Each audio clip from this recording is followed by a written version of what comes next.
dicho esto, te damos la palabra. Muchas gracias por estar hoy aquí con nosotros y la palabra es tuya. Gracias. Bueno, pues muchísimas gracias en fin, ya sabéis que ahora podríamos, aparte de esta doble bienvenida que agradezco muchísimo, ¿no? Tanto por parte de Luis, ¿verdad? Como de Ainhoa, y podríamos dedicar un tiempo bueno, pues a yo mismo hacer una introducción previa, un planteamiento previo de lo muchísimo que me gusta la iniciativa de Arete, pero lo hago así, que sepáis que lo hago con mucho énfasis, pero no quiero perder más tiempo para que, bueno, yo he preparado una presentación que imagino que podré compartir, ¿verdad? O no tengo los mandos para hacerlo. ¿Puedo compartir pantalla? Ahora te van a poner para que puedas compartir. Vale, digo porque he preparado una presentación que también la podéis, os la puedo mandar, si que queréis. tienes que poder ya. A Ya ver. te han dado la opción, a ver si puedes. Sí, sí. Perfecto. Debe ser esta. A ver si... Sí, ya se ve, sí. Perfecto. ¿Se ve, verdad? Sí. Bueno, pero yo tengo que irme, imagino que tengo que irme a mi PowerPoint, creo. Debería. Bueno. Se ve muy bien, sí. ¿Sí? Sí, vale. Sin problema. Lo que pasa es que yo tengo, sí, un momento, yo tengo que salirme y entonces irme aquí y ya puedo yo, para que veáis, si me voy a mi PowerPoint, la puedo... Ahora, claro, yo es que... A ver, un segundo. ¿Se ve, no? O sea, ¿ahora mismo se está viendo completamente la pantalla o no? No, es que igual tienes que darle a presentación con diapositivas igual para que se vea entera. Igual. Eso es lo que se supone que estoy haciendo, pero a ver.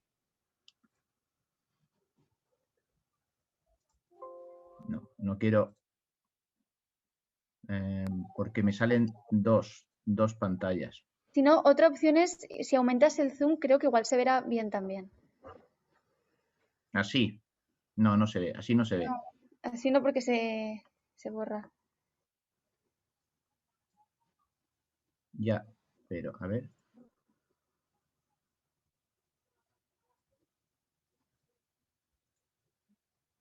No, así no lo veis tampoco. Y además Sí, yo no sé por qué yo no la puedo pasar, que debería de poderla pasar. Voy un momento, voy a dejar de compartir y lo voy a volver a hacer bien, ¿vale? Perdonad mi torpeza, porque por algún motivo la tengo abiertas dos. Y eso puede ser la razón.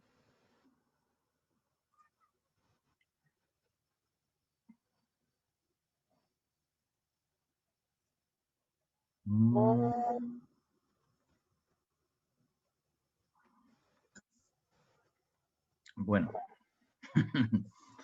a ver si me deja el...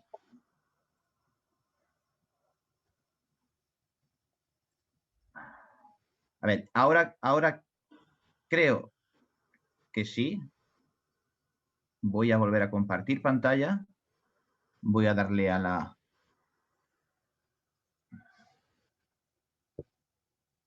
presentación. Compartir. ¿Ahora sí?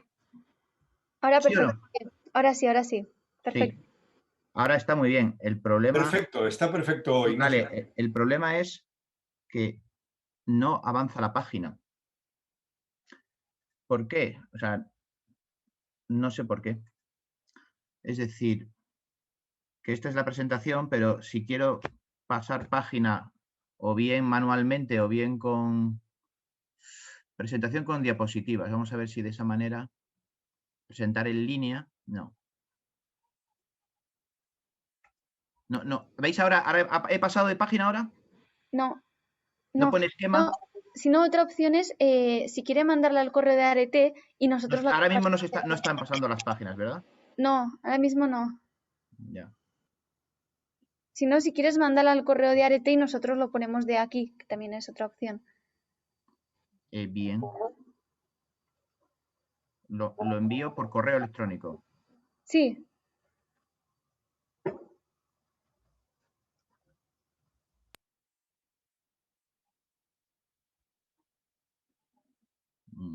a tu dirección. Sí. Bueno, sí, aquí la tengo. Perdonad los problemas del directo. Ya te la he enviado. ¿Vale? Y voy a hacer una última prueba. Digo, aunque ya te la he enviado, voy a hacer una última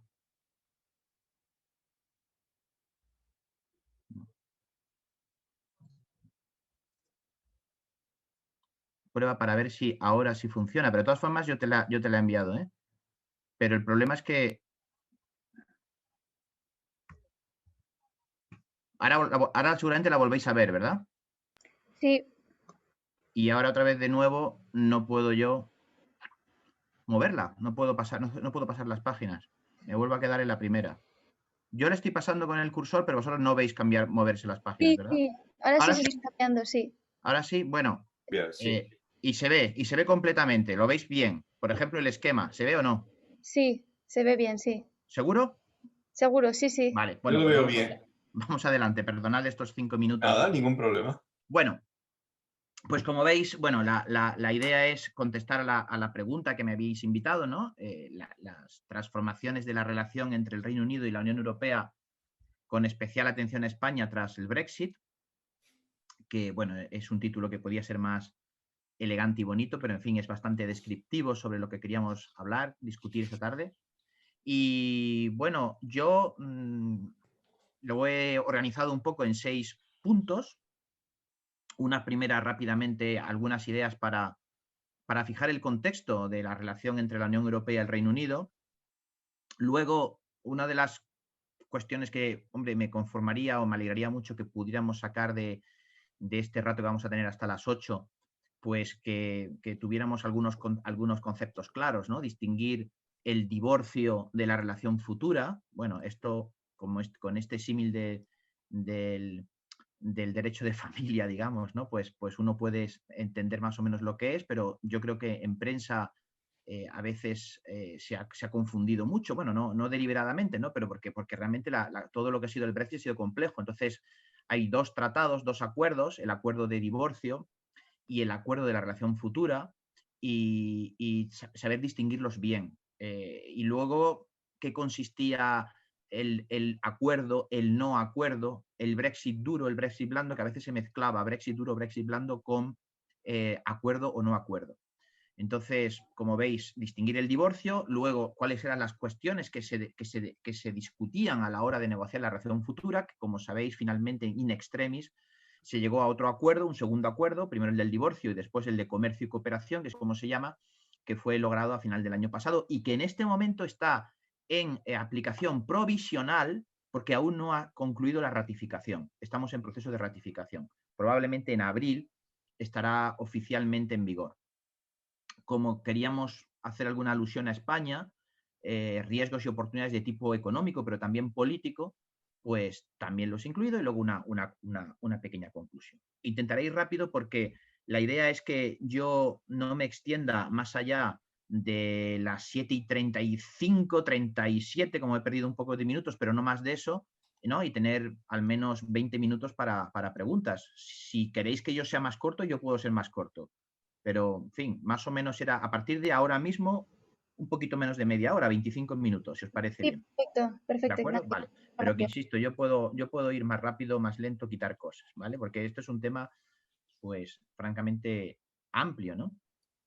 Bueno, esto de qué era la Unión Europea para el Reino Unido, yo creo que es importante para entender muchas cosas. Para entender muchas cosas de la decisión de irse, de cómo afrontaron el divorcio, la primera parte de la negociación, de cómo han afrontado la segunda parte de la negociación, la de la relación futura, y cómo van a afrontar a partir de ahora esa nueva relación. Es decir, para entender esos 4 momentos, ¿no? Todo lo que pasó hasta el referéndum de 2016, entre el referéndum de 2016 y el momento en que firman la salida, que es al final, pues se retrasó hasta 2019, hasta final de 2019, en realidad, pues hasta el 31 de enero de 2020, ya con Boris Johnson. Luego todo lo que ha sido este año, el de la negociación, y bueno, y a partir de ahora. ¿Y por qué es importante? Porque, bueno, para empezar, con una nota positiva, lo cierto es que el Reino Unido era un Estado miembro y sigue siendo un país muy importante. Si lo miramos en términos de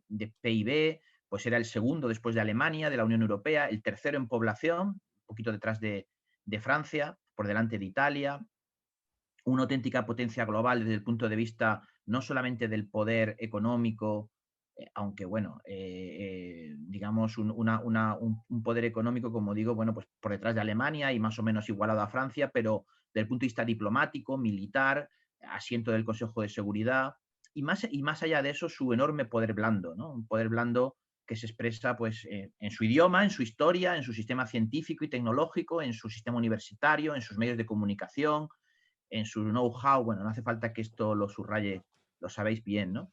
Pero es verdad que dentro de la Unión Europea pues fue siempre pues eso, un socio un poco molesto, ¿no?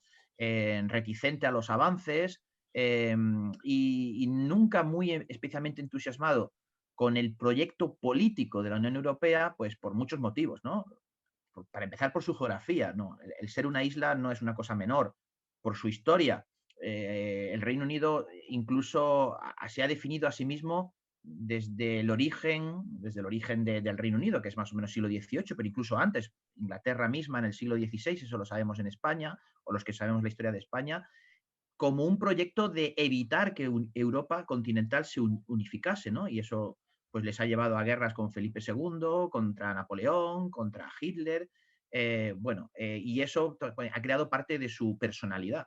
También su modelo productivo, aunque aquí no son tan diferentes de España, pero sí son muy diferentes de Francia, que es un país mucho más estatista, o de Alemania, que es un país más ordoliberal, industrial.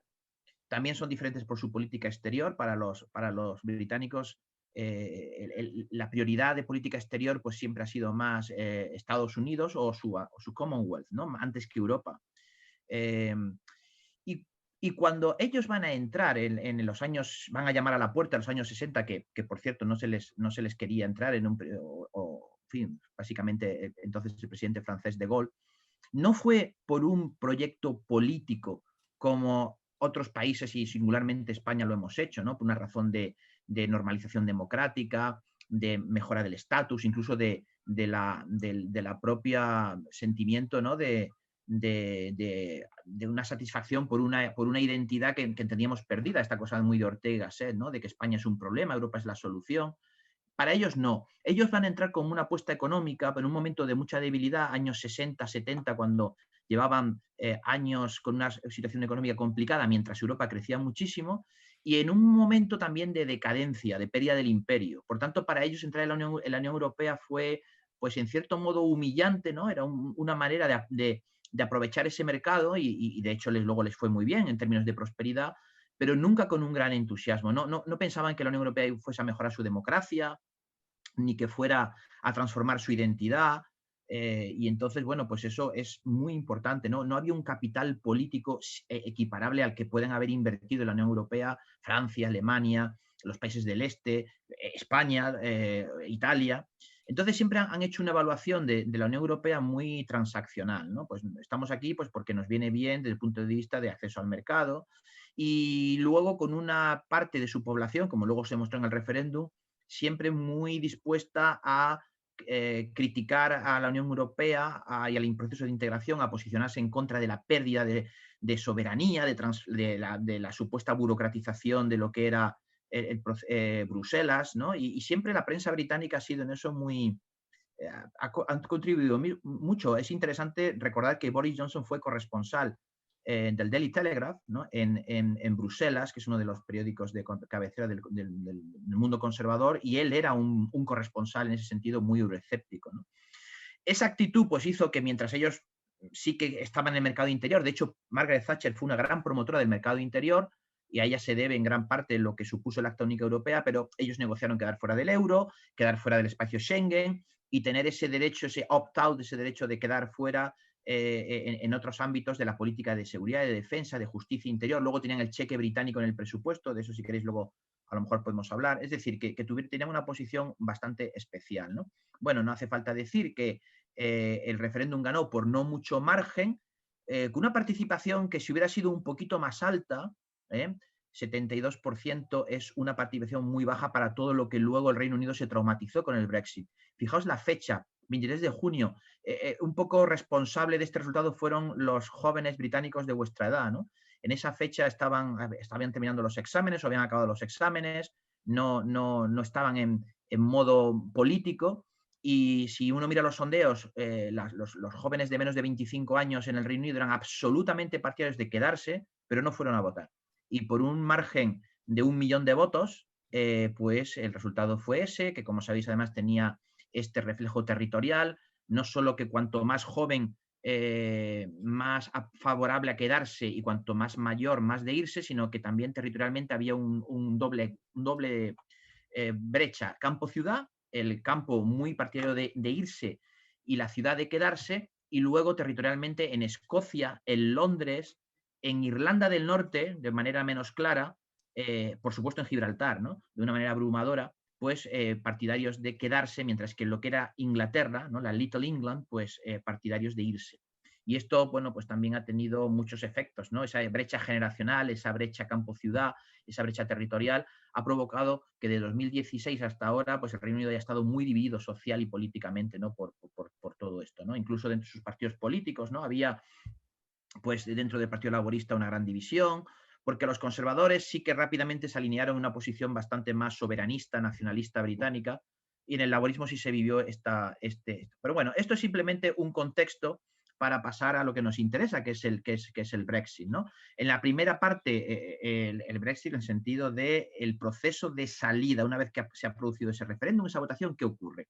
Lo primero fue el divorcio y luego el acuerdo futuro. El divorcio era lo primero que había que negociar.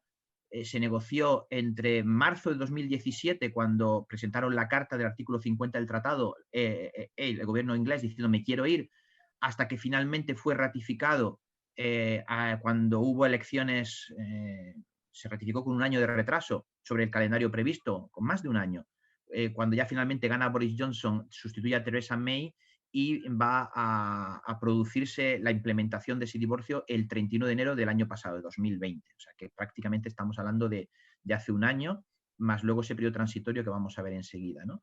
Bueno, la Unión Europea, si conocéis cómo funciona la Unión Europea, pues la lógica de funcionamiento hizo que, por un lado, el negociador europeo, que fue siempre presidida la delegación negociadora por un francés, Michel Barnier, tuviera una rigidez que uno puede pensar, la rigidez te complica la negociación. Sin embargo, fue una rigidez que le daba a la Comisión y, por tanto, a los 27 le daba fuerza. A veces tener las manos atadas, como sabemos, ¿no? Por Ulises o por Hernán Cortés, ¿no? Cuando quemó los barcos, pues lejos de quitarte libertad, te da un sentido de este es el camino que yo tengo que recorrer, y eso hizo que se le dio un mandato negociador a la Comisión de primero usted tiene que negociar la salida con estos mandatos, es derechos de los ciudadanos, solucionar el tema de Irlanda y que se pague la factura, y cuando esté hecho eso ya negociaremos la relación futura. Y eso hizo que los británicos, que pensaban que podían mezclar un poco todo, que podían dividir a la parte europea, pues no se dieron cuenta hasta demasiado tarde de que esa secuencia ayudaba mucho al lado europeo y que a ellos les debilitaba bastante, ¿no? Al final, bueno, de hecho, los británicos primero, como tenían ese debate interno tan grande, tardaron muchísimo. Hasta julio de 2018 tardaron 2 años desde el referéndum en definir qué es lo que realmente querían. Si querían un Brexit duro, si querían un Brexit blando, y en medio 2 elecciones nada menos, ¿no? Con lo que eso supone de gobierno frágil, de situación de interinidad política. Y además ellos marcando líneas rojas, ¿no? No es que los europeos eran rígidos en el sentido de que ellos tenían claro qué es lo que había que negociar, pero por otro lado decían, si los británicos cambian su posición, nosotros estamos dispuestos a adaptarnos. Pero ellos no, porque esa politización del asunto hacía que hubiese del lado de Londres muchas líneas rojas sobre que no querían que hubiera bajo ningún concepto circulación de personas en el futuro, que no querían que en el futuro el Tribunal de Justicia de Luxemburgo tuviera algo que decir sobre la regulación británica, y al final, bueno, pues ellos mismos fueron eligiendo el camino final, ¿no? A pesar de que mientras que la mitad de sus exportaciones van a la Unión Europea, por el otro lado, evidentemente, es mucho menos el porcentaje de exportación europea que va al Reino Unido, es decir, eran más débiles y más vulnerables, ¿no? Este es el calendario que, como digo, tenía que haberse implementado completamente en marzo de 2019 y al final fue enero de 2020, 10 meses de retraso. Y bueno, eso porque la ratificación se aceleró, porque en realidad la firma se retrasó más de un año, en medio cayó Theresa May, había caído David Cameron primero, dimitió justo después del referéndum, luego entró Theresa May de 2016 a 2019, también cayó, a pesar de que en medio convocó elecciones pensando que iba a ganar y finalmente, pues como sabéis,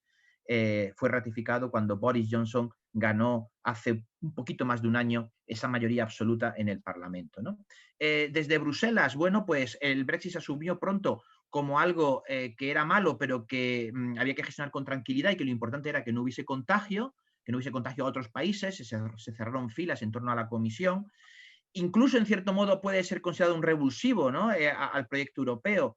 Esto, imaginaos qué hubiera pasado si los británicos hubieran estado sentados en la mesa del famoso Consejo Europeo de julio del año pasado, cuando se aprobó el Next Generation, ¿no? En la pandemia, ¿no? Probablemente no habría sido aprobado aquello. Con lo cual, bueno, uno puede pensar también los elementos positivos para la Unión, a pesar de que el Reino Unido, la pérdida del Reino Unido, pues es dolorosa, también permite avanzar, ¿no? Porque como he dicho antes, era un awkward partner que siempre estaba poniendo palos en las ruedas, ¿no? Desde luego la Unión Europea fue muy clara en que cualquier tipo de acuerdo no podía poner en peligro la integridad del mercado interior, no podía haber un cherry picking, ¿no? De que los británicos dijeran yo quiero libre circulación de servicios que me beneficia, el Reino Unido es muy competitivo en servicios, pero no quiero libre circulación de personas. Y eso la Unión Europea dijo, pues no, si no quieres servicios, si no quieres personas, tampoco servicios, ¿no? Con lo cual, como ahora veremos, al final se ha quedado un acuerdo de bienes solamente, ¿no? Y eso que he dicho, ¿no? Esa idea de derechos de los ciudadanos, divorcio, la factura y la frontera con Irlanda, ¿no? Que fueron los tres asuntos que voy a pasar muy, muy rápidamente. El tema presupuestario, el tema del divorcio, fue que los británicos habían dicho, si nos vamos de la Unión Europea vamos a tener muchísimo dinero para el sistema sanitario y al final han tenido que pagar 60.000 millones de euros por los compromisos que tenían ya comprometidos. Nosotros, desde el lado europeo, podríamos decir, bueno, vale, nos pagan 60.000 millones, pero ahora va a haber un enorme agujero en las finanzas porque ellos eran un país contribuyente neto. Sí es así, lo que pasa que en este caso no voy a decir por buena suerte, porque la pandemia no ha sido buena suerte en ningún caso, pero es verdad que no se ha notado por ese esfuerzo o ese esfuerzo de solidaridad o de generosidad que se produjo justamente en verano del año pasado con el plan de recuperación. Ya veremos en el futuro, desde luego que la Unión Europea obviamente va a sufrir ahí, pero en principio se han negociado muy bien los intereses presupuestarios. En el tema de derechos de las personas, pues al final, que esto era bastante importante para España, porque España es el único Estado miembro que tiene un saldo de positivo, ¿no? Hay más británicos aquí que españoles allí. Es el único caso de los otros 27. Y luego aparte de los millones de turistas, ¿no?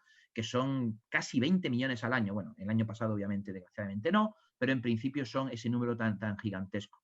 Va a caer este número porque se van a introducir visados a los turistas.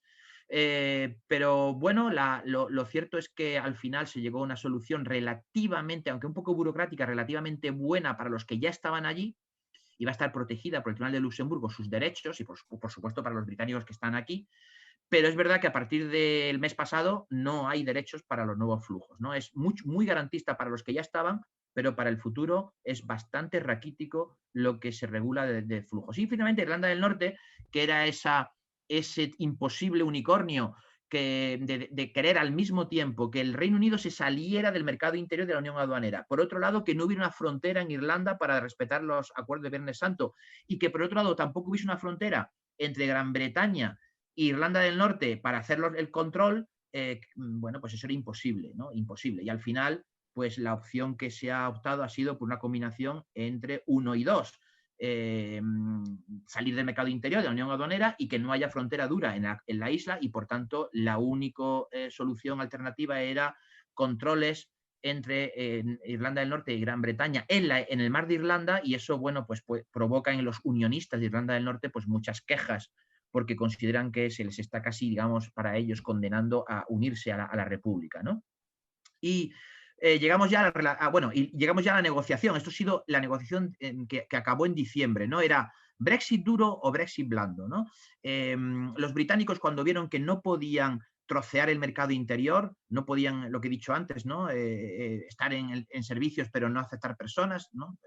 La Unión Europea les dijo no se puede, que es una frase muy inglesa, ¿no? No se puede tener el pastel en la nevera y al mismo tiempo comérselo, ¿no? Entonces ellos se inclinaron por un Brexit duro. Era la única solución, ¿no? Un Brexit duro que suponía salir de la Unión Aduanera para que ellos pudieran negociar sus propios acuerdos comerciales, salir del mercado interior para no tener que aceptar ni libre circulación de personas, ni sentencias del Tribunal de Justicia, ni tener que pagar dinero. Y bueno, pues al final era un Brexit duro que un modelo de acuerdo comercial, de bienes además, como he dicho. El Brexit blando era la alternativa, algo parecido al modelo noruego o suizo, ¿no?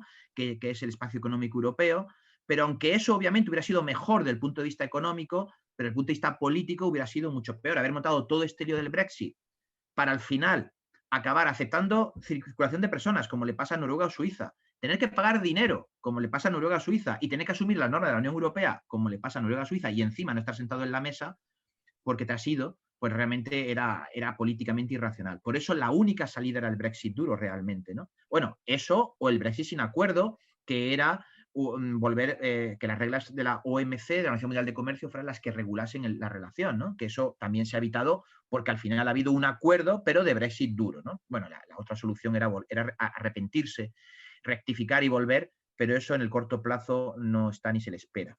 Estos eran los modelos, que aquí los tenéis, ¿no? El modelo que de Brexit blando, el no Brexit, el Brexit blando, al final ha sido una especie de híbrido que muy rápidamente lo voy a comentar para que ya se va acabando el tiempo. Bueno, esto es muy interesante a lo mejor debatir por qué nunca peligró la unidad europea, teniendo en cuenta que cada país tenía sus propios intereses. No era lo mismo la posición de Irlanda, la de España, la de Alemania, la de Polonia. Y hay una serie de elementos, digamos, teóricos que se han demostrado además reales luego empíricamente, ¿no? Que es que los Estados miembros prefieren que la Comisión sea su negociadora, prefieren con eso ganar credibilidad, evitar que otros hagan free riding, ¿no? y lleguen a negociar. Si todos afirman que la Comisión será la única que representa los intereses, pierden un poco de influencia, pero todos ganan ese frente común y además reducen costes de transacción.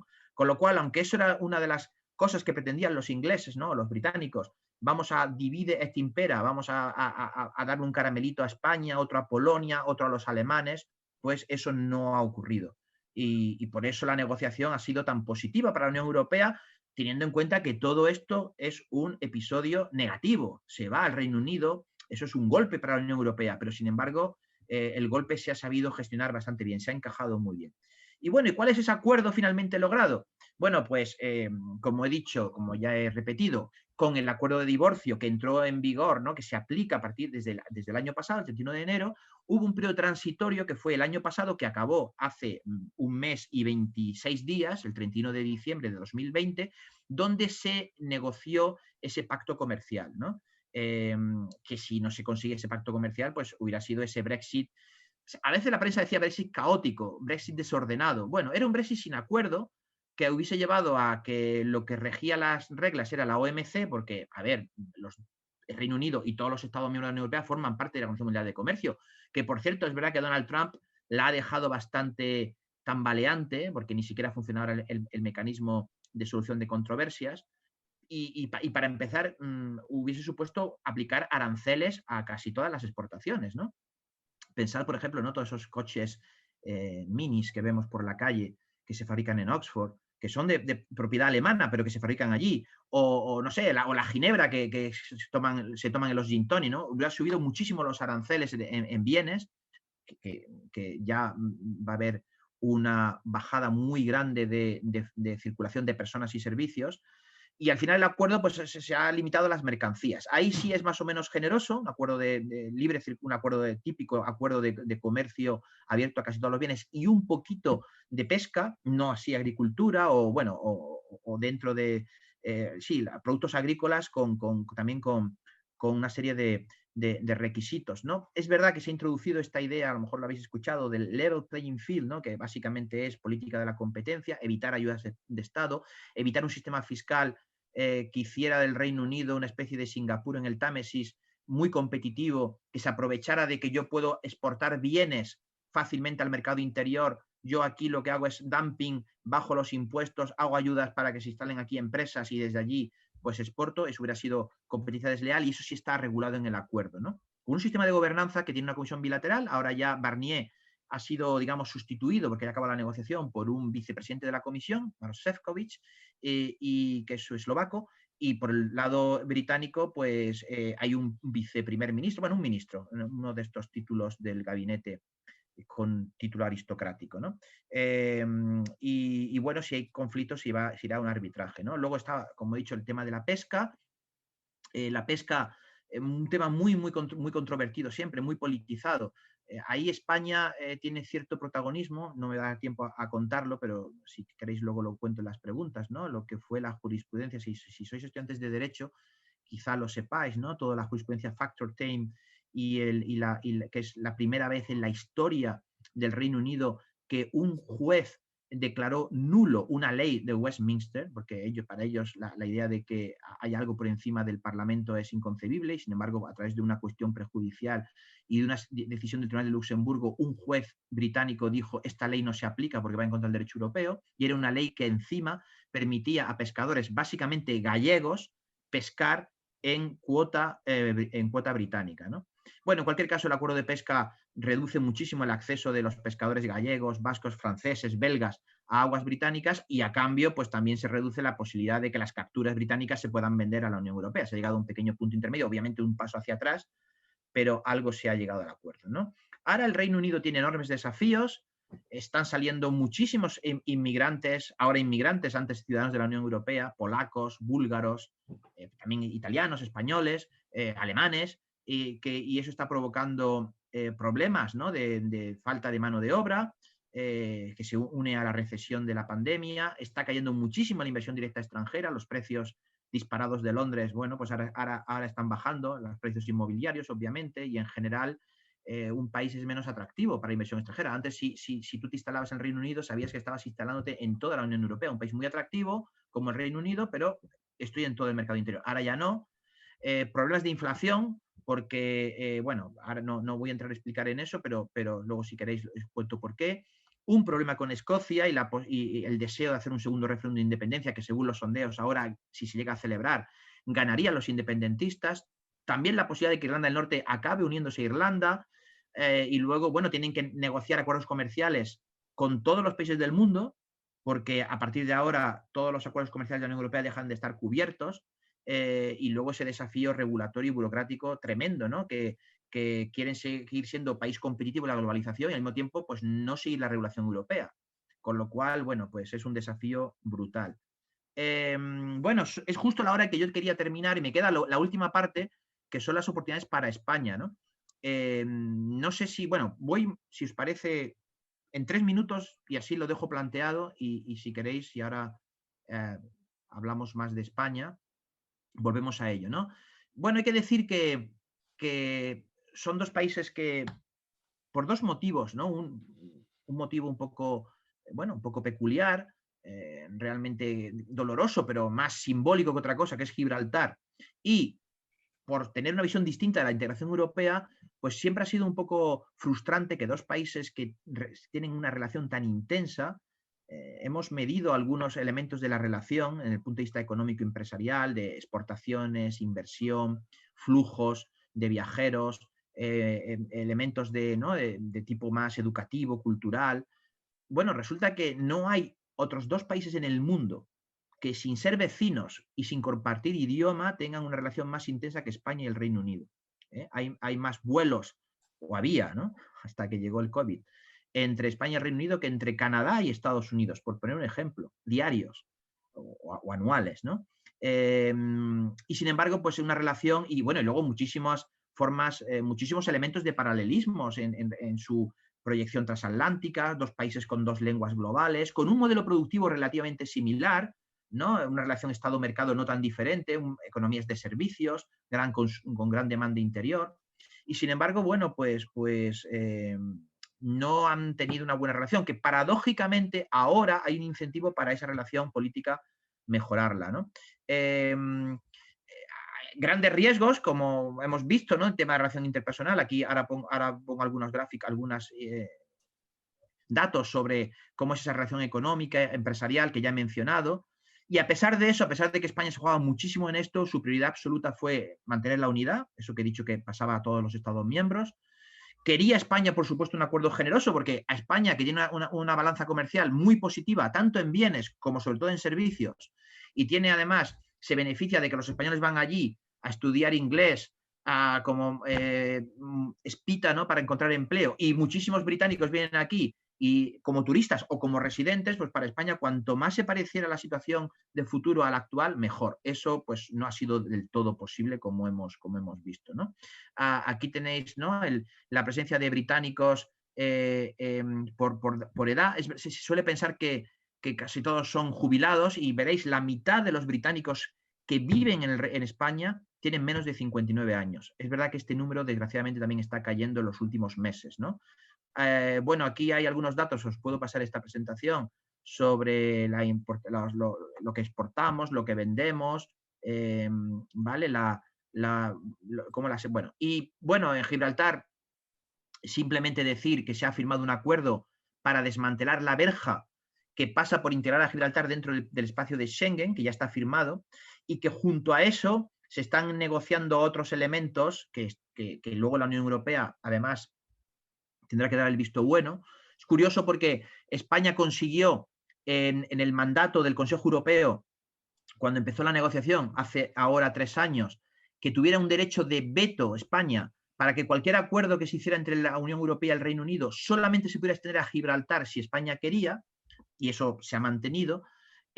Pero la realidad es que lo que está haciendo España y Reino Unido es al revés. Están negociando, España y Reino Unido, de hecho ya llegaron el 31 de diciembre, llegaron al acuerdo de Schengen para Gibraltar, han negociado primero y lo que hacen es que ahora a ver si la Unión Europea acepta ese acuerdo. O sea, se ha invertido la lógica. Bueno, están negociando sobre el uso del aeropuerto, sobre cuestiones de contrabandos ilícitos en tema de tabaco, cuestiones también de imposición, temas de derechos de pesca, en fin, una serie de elementos que, bueno, es verdad que eso, no obstante, no resuelve la controversia de fondo. Nosotros del Instituto Elcano, si luego os interesa, tengo por ahí alguna publicación, que hemos propuesto un modelo de solución que no es de la cosoberanía, que es algo un poco más original, que podría llegar a gustar a todas las partes, ¿no? A Gibraltar, a España, al Reino Unido. Pero bueno, en este momento aún no está maduro la cosa. Desde luego, cosoberanía como tal no va a haber, los gibraltareños no quieren, pero este nuevo modelo que se abre de integrar la Gibraltar con la comarca, con el campo de Gibraltar, a través de este proceso en el cual deja de haber verja, pues tal vez sea el inicio de un cambio, desde luego es un cambio de paradigma en la forma española de afrontarlo, ¿no? Y bueno, es verdad que es una mala noticia el Brexit para España, ¿no? Porque el Reino Unido pues aportaba mucho, pero también es verdad que si España es europeísta, puede, como he dicho antes, puede ser una buena cosa que permita avanzar a Europa. Y además te da posibilidades de aumentar tu influencia, tienes más capacidad de coalición, aumenta el poder político de tus eurodiputados. De hecho, hay unas mediciones, aquí las tengo, ¿no? El Parlamento Europeo hemos subido la representación y además es el país que más ha subido su representación, ha pasado de 54 a 51 diputados. Hemos ganado poder en el Consejo, hay unos índices, el índice Banzhaf, el índice Shapley-Shevik, que mide qué capacidad tiene un Estado miembro de hacer coaliciones, y España, junto a Polonia, es el país que más ha subido. Hemos ganado también, obviamente, peso en el Consejo Europeo y en la Comisión. Ahora el presidente del gobierno español, pues es en lugar de ser el quinto, es el cuarto líder del Consejo Europeo. En la Comisión, pues más funcionarios. En fin, a modo de conclusión, y ahora ya sí que termino y me he pasado un poco más, tal vez porque hemos tardado un poquito en arrancar, ¿no? Esto es un mal negocio. Mal negocio sobre todo para el Reino Unido, que no solamente pone en riesgo su prosperidad, sino que pone en riesgo, como se ha demostrado en estos años, su cohesión social y su propia unidad territorial, ¿no? Porque tienen tensiones secesionistas, al menos en Escocia y en Irlanda del Norte, bastante fuertes, ¿no? Bueno, no ha sido posible un Brexit blando, el Brexit ha sido duro, pero no ha sido un Brexit caótico, ha sido un Brexit con acuerdo, pero duro. Se va a notar lentamente, sobre todo en el Reino Unido, y cuando los británicos lo vayan notando y vean que realmente tampoco han logrado eso de take back control, porque en la globalización pues poco se puede controlar, tal vez puedan crear un modelo un poco más blando, pero eso les quitaría todavía más el control. Al final pueden llegar a la conclusión de lo que quieren es volver, pero si llegan a esa conclusión, desde luego tardarán bastantes años en llegar a ella por muchos motivos, ¿no?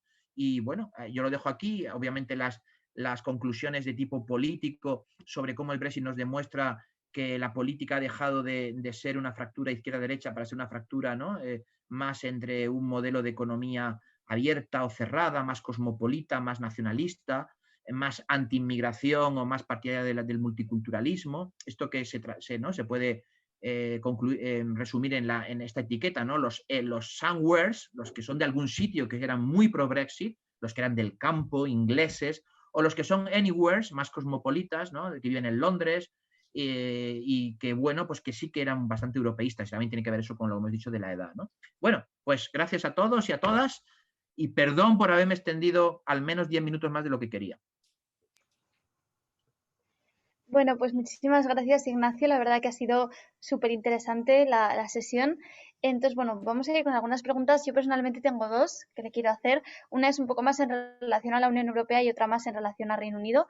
Entonces, bueno, la primera es que actualmente en la Unión Europea existe como una corriente o un pensamiento, hay bastantes personas que lo piensan, que la Unión Europea se ve como algo burocrático, que no piensa en los países pobres, que solamente mira por los países ricos, por los bancos, ¿no? Como que le falta ese aspecto social. Y eso hace que muchos partidos, como el UKIP, por ejemplo, calen en la población y eso lleve a que luego pueda pasar lo que pasa en el Brexit, ¿no? Que se acaban yendo de la Unión Europea. Entonces yo quería preguntarle si esto del Brexit tiene que servir a la Unión Europea para reflexionar un poco acerca de pararse a pensar y pensar que a lo mejor tiene que hacer más políticas sociales y que a lo mejor lo que está haciendo no está funcionando. Eso es la primera. Y la segunda es un poco respecto al tema de Escocia, ¿no? Que lo has comentado un poco por encima, pero ¿cómo es un poco tu opinión de lo que crees que va a pasar? ¿Cómo se está viendo allí? Si crees que puede haber otro referéndum y que Escocia se independice, ¿cómo lo ves un poco? Gracias. Vale, bueno, en relación con la primera pregunta, yo a veces he dicho que los británicos no se han ido de la Unión Europea por lo mal que funciona, que tiene problemas de funcionamiento, que los tiene, sino se han ido de la Unión Europea por la parte de lo bien que funciona, que no les gustaba. Y esto es importante tenerlo claro, ¿no? Alguien puede decir, bueno, pues la Unión Europea en la crisis del euro impuso austeridad, la Unión Europea no sabe gestionar las presiones en la frontera entre Grecia y Turquía, la Unión Europea, en fin, hay todo lo que queramos. Pero eso no es lo que ha movido a aquellos, el 51% que votó, no fue eso. Bueno, ahí puede que haya un pequeño porcentaje de personas muy utópicas que pensaban que la Unión Europea era todo esto que no, este es alguno de estos problemas que ha señalado, pero no fue esa razón. Los británicos que votaron me quiero ir es precisamente porque pensaban que la Unión Europea funcionaba demasiado bien y por tanto había libre circulación de personas, había derecho supranacional aprobado en el tribunal, en el Parlamento de Estrasburgo y en el Consejo y vigilado por el Tribunal de Luxemburgo. Había que pagar dinero al presupuesto europeo para pagar las políticas regionales en las regiones más pobres. Es decir, no se votó por la Europa que funciona mal, sino por la Europa que funciona bien. Que eso, no obstante, lleve a una reflexión en la Unión Europea sobre el alejamiento de la población, en algunos casos por razones nacionalistas, es difícil, ¿no? Si la Unión Europea nunca sea capaz de atraer a los que son muy nacionalistas, porque es un proyecto que es supranacional. Pero obviamente sí que hay partes de los votantes del Brexit que tienen, es como los votantes de Trump, ¿no? Que tienen esta idea de la globalización y la integración europea nos ha dejado atrás, hay deslocalizaciones industriales, esto se lo llevan las zonas más competitivas, bueno, y ahí sí, pero insisto, es una relación indirecta. Y en relación con Escocia, bueno, lo que ha pasado es que en Escocia David Cameron, que como veis se aficionó mucho a los referéndums, ¿no? El Reino Unido a lo largo de toda su historia, solamente había hecho, bueno, realmente 2, 3 referéndums, como si se mira Irlanda del Norte, sí hubo los de, pero si se mira lo que es la isla de Gran Bretaña, solamente había hecho en toda su historia el referéndum precisamente de permanencia en las comunidades europeas en los años 70, que entonces, bueno, se votó quedarse, y luego el referéndum de autonomía de Escocia, en Escocia, y un referéndum el tercero, ya Cameron, para el sistema electoral, que lo ganó Cameron, y él pensó de manera pues bastante poco prudente y poco responsable, que él podía someter a la ruleta de los referéndums, además en situaciones donde la población estaba dividida al 50% casi, o 60-40, y él pensaba que él iba a ganar esas apuestas. Primero, la independencia de Escocia, nada menos, diciendo, bueno, yo lo que quiero es ganar este referéndum, demostrar a los independentistas escoceses que no son mayoría y callarles la boca. Le salió bien, o él piensa que le salió bien en 2014, y por eso volvió a jugar a la ruleta del referéndum del Brexit, ¿no? Con mucho parecido. Digo, bueno, utilizo el referéndum para ganar poder en Bruselas, yo negocio que me ofrezcan algo, yo gano el referéndum y entonces consigo apaciguar al Partido Conservador, tener una posición mejor para los británicos y decir que gran estadista soy. Bueno, pues le salió muy mal. Le salió muy mal el del Brexit y le salió mal el de Escocia, porque aunque ganó por los pelos y en parte con una promesa de autogobierno que luego tampoco se ha ofrecido realmente. Y uno de los argumentos era, si os vais fuera de la Unión Europea. Bueno, ahora es todo el Reino Unido el que se va fuera de la Unión Europea y el gobierno de Escocia, los nacionalistas escoceses, pues dicen, bueno, pues esto ha cambiado las condiciones, yo quiero hacer un nuevo referéndum. Ahora Boris Johnson les dice que no, lo cual, por cierto, demuestra que no existía un derecho a hacer un referéndum. Fue una concesión del gobierno inglés y ahora no lo quieren hacer. Y hay una tensión, porque claro, una vez que ha creado el precedente es difícil negárselo. En las próximas elecciones en Escocia, que son en este año, va a haber una enorme victoria del Partido Nacionalista Escocés y va a ser muy difícil de manejar, eso los españoles lo sabemos por experiencia propia, va a ser muy difícil de manejar para Londres esa situación, y el gobierno de Edimburgo ni siquiera descarta una salida unilateral. Por lo menos desde un punto de vista retórico lo están diciendo, y que ellos tienen derecho a legislar ese referéndum, con lo cual puede haber ahí un choque de trenes. Pero, digamos, en cualquier caso, ahora los sondeos dicen que en Escocia hay una mayoría más o menos sólida a favor de la independencia. O sea, un auténtico desastre alimentado primero por ese acuerdo de 2014 y luego por el propio salida, que hace que los escoceses, que son bastante más europeístas que los británicos, piensen que podrían vivir mejor saliendo del Reino Unido para reconectarse a la Unión Europea. Y no es una posición, si os dais cuenta, demasiado nacionalista. Ellos están diciendo que quieren estar unidos a la Unión Europea y que se sienten de esa manera, es que su modelo nacional escocés estaría así más protegido. Eso es una parte de todo este asunto bastante complicada de manejar. Vale, muchas gracias. Pues sigo con las preguntas porque nos preguntan por aquí. Hemos visto antes en las diapositivas un poco pues cómo votó la gente por franja de edad, ¿no? Y por diferentes localizaciones dentro del propio país. Entonces nos preguntan aquí que cómo fue esa división, si sabes, según los ingresos. Es decir, si los que menos ingresos tenían querían irse o querían quedarse, y los que más altos ingresos tenían, si sabes cómo fue un poco eso, más o menos. Sí lo sé. Una buena pregunta. Una buena pregunta porque es muy interesante, porque fijaos la esquizofrenia, ¿no? para los partidos políticos.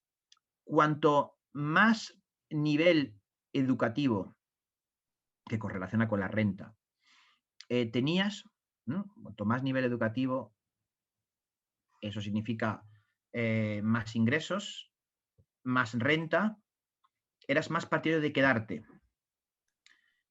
Y sin embargo, cuanto más te sentías de izquierda o de derecha, o sea, si te sentías más de derecha, partidario de irte, y de más de izquierda, partidario de quedarte. Y ahí veis que hay una disonancia, porque cuanto más renta te quieres quedar y cuanto más izquierda te quieres quedar. Cuanto menos renta te quieres ir, cuanto más a la derecha te quieres ir. Es una fractura de la base social de los partidos políticos. Porque si eres votante laborista, normalmente tienes menos renta y eres de izquierda. Si eres votante conservador, tienes más renta y eres de derecha. Pues aquí había una... Y eso es lo que ha provocado que durante estos años la izquierda y la derecha no hayan explicado, o por lo menos no tanto izquierda y derecha, que creo que sí lo explica, sino laborista conservador, voto de clase tradicional, ha dejado de explicar cómo funciona la política en el Reino Unido. Porque aquellos que se sentían más progresistas, además una de las variables que más explicaba que de quererte quedar era ser lector del Guardian. Y sin embargo también tener muchos ingresos y tener mucha educación, quererte quedar. Entonces eso, una variable muy divertida, que es que en la regresión lo que más correlacionaba era que aquellos que no creían en el pronóstico del tiempo para el día siguiente, en el weather forecast, esos son los que más se querían ir, porque había ese elemento, ¿no?, de la Unión Europea es algo de elitista, y aquellos que, bueno, pues no creen en los expertos, en la ciencia, en las élites, tienen esa desconfianza y por tanto ni siquiera creen en el pronóstico del tiempo que les cuenta la BBC, son los que más abrumadoramente decían que se querían marchar. Es decir, cuando tú tienes una estructura social de cuanto más dinero, más renta, más te quieres quedar, pero cuanto más ideología conservadora te quieres ir, pues eso provoca, bueno, pues eso, los cables se cruzan y es lo que ha pasado. Vale, muchas gracias. Pues también nos preguntan por aquí un poco como, bueno, es que tuvimos hace un par de semanas a Josep Piqué que vino a hablarnos de su libro y tal, y ahí pues vienen también cuestiones de esto. Entonces, en relación a eso, nos preguntan también cómo crees que puede afectar el Brexit dentro del papel internacional. Es decir, ahora la Unión Europea, que no tiene a una gran potencia, ¿cómo va a ser capaz de enfrentarse a las grandes potencias como Estados Unidos, como China, etcétera? Bueno, obviamente también se ha visto ahora con la victoria de Biden, ¿no? Porque antes con Trump pues había una cierta complicidad ideológica, ¿no?, entre lo que suponía el mundo del Brexit y el propio Donald Trump. Ahora con Biden se ha demostrado muy rápidamente, ¿no? Estados Unidos está más interesado en la Unión Europea que en el Reino Unido. Y el Reino Unido antes era interesante para Estados Unidos en la medida que era su amigo dentro de la Unión Europea, que era el principal mercado interior del mundo y su gran socio transatlántico. Ahora ya no lo es. Y entonces, hombre, no significa que esa relación vaya a desaparecer, pero pierde bastante importancia. Lo mismo para China, ¿no? Lo mismo para Rusia. La idea desde el punto de vista sobre todo económico, ¿no? La idea de todos estos magnates chinos y rusos que seguirán invirtiendo en la liga de fútbol, ¿no?, en la Premier League, pero que invertían mucho en el Reino Unido en la medida que era una plataforma pues muy atractiva de estar en la Unión Europea. Desde el punto de vista geopolítico, si pasamos de la parte más económica a la geopolítica, bueno, pues el Reino Unido sigue siendo una potencia relativamente fuerte en el ámbito militar y diplomático, pero es que no es comparable con una Unión Europea donde están Francia, Alemania y los otros 25, que son un bloque comercial, un bloque también político mucho más grande. A Putin le preocupa la Unión Europea, no le preocupa tanto el Reino Unido. Y China lo que quiere es llevarse bien comercialmente o en los foros de gobernanza multilateral con la Unión Europea en cambio climático. Reino Unido, bueno, pues pasa a ser un actor menor. Es como a escala, pues lo que significa Suiza, pues un país muy importante, pero Suiza no deja de ser pequeño o muy pequeño.